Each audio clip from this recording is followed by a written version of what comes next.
सगळ्यांच्या जे मनात आहे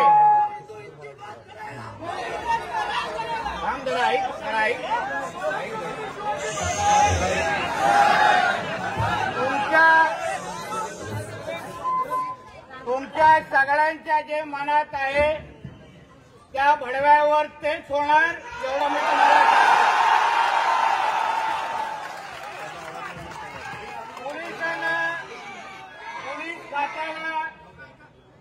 पोलीस खात्याला जे काय करायचंय ते करून दे, जो कायदा लावायचा ते लावून दे, जी शिक्षा द्यायची ते देऊन दे।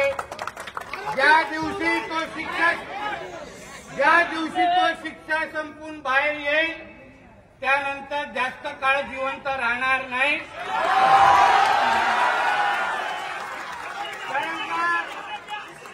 कारण ऐकून घ्या कारण का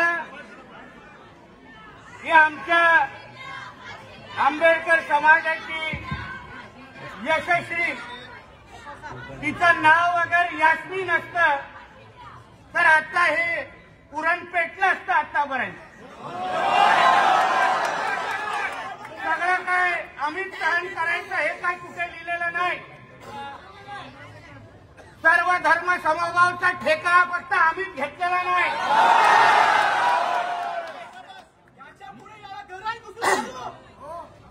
बोलण्यापेक्षा ज्या दिवशी कराल केल्यानंतर फोन कराल त्या दिवशी माने कारण का हिंदू समाज म्हणून आपण अगर आपल्या स्वतःसाठी अगर उभं राहिलो नाही तर हे जिहादी उद्या घरातली मंदिरं पण उचलून घेऊन जातील हे लक्षात ठेवा।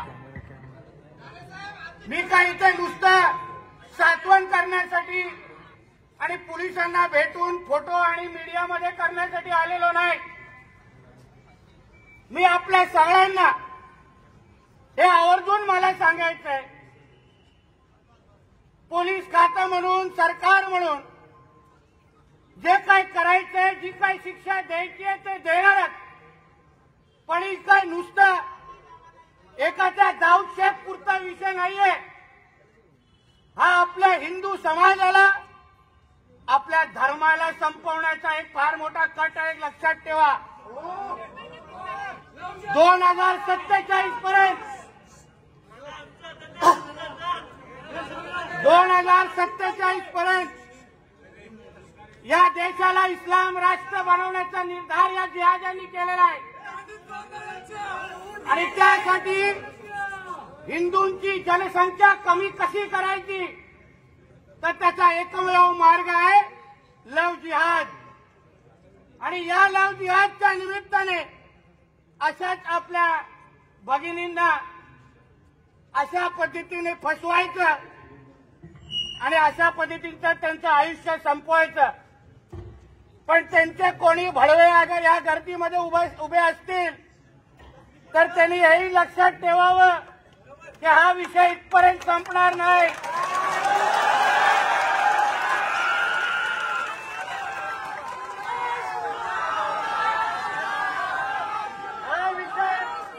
हा विषय इथपर्यंत संपणार नाही। तुमको चुन चुन के मारेंगे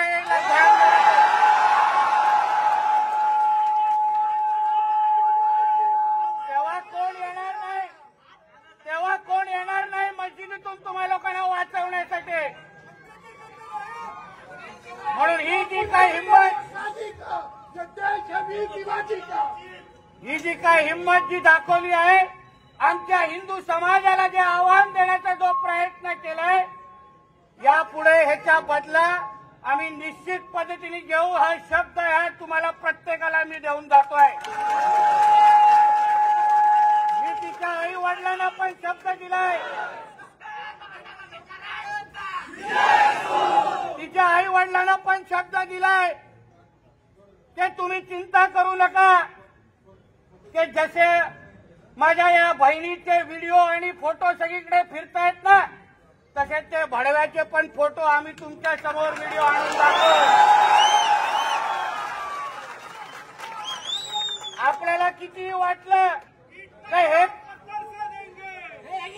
आपल्याला किती वाटलं तर हे आपलं तरी आपलं हे जिहादी आपला डॉक्टर बाबासाहेब आंबेडकरांचं संविधान मानत नाही, ते शरिया कायदाच मानतात आणि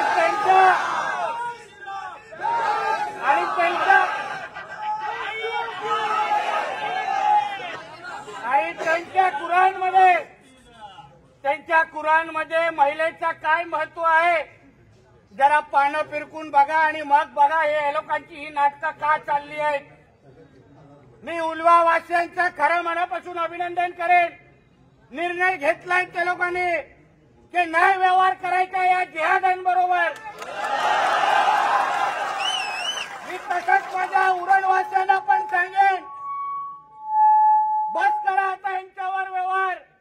हे लोकांना जोपर्यंत तुम्ही भीक मागायला लावत नाही ना तोपर्यंत यांची ही नाटकं बंद होणार नाही, लक्षात ठेवा। आणि तुम्ही काही चिंता करू नका, तुम्ही काही जे पोलीस खातं असो सरकार असो हे आमच्या हिंदुत्ववादी विचाराचं सरकार आहे। कोणीही तुमच्याकडे वाकडे नजरेने डिपार्टमेंट मधून पाहणार नाही, हा शब्द हा नितेश राणे तुम्हाला देऊन जातो। फक्त हिंदू समाजाची ताकद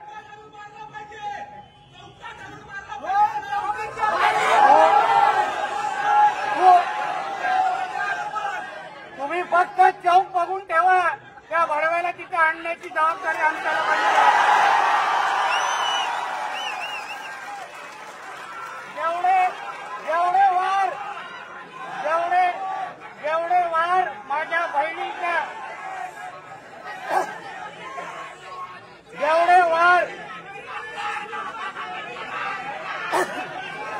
जेवढे वार माझ्या बहिणीच्या शरीरावर आणि चेहऱ्यावर केले ना त्याच्यापेक्षाही दुप्पट वार त्याच्या शरीरावर होतील एवढा शब्द तुम्हाला या निमित्ताने देतोय।